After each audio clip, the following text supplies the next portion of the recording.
సీతమ్మ అందాలు రామయ్య గోత్రాలు రఘురామయ్య వైనాలు సీతమ్మ సూత్రాలు ఏకమవ్వాలంటే ఎన్ని యాత్రాలు ఏకమవ్వాలంటే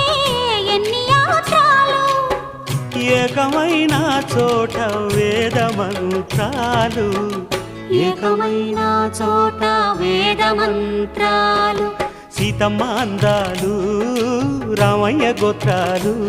రఘురామయ్య వైనాలు సీతమ్మ సూత్రాలు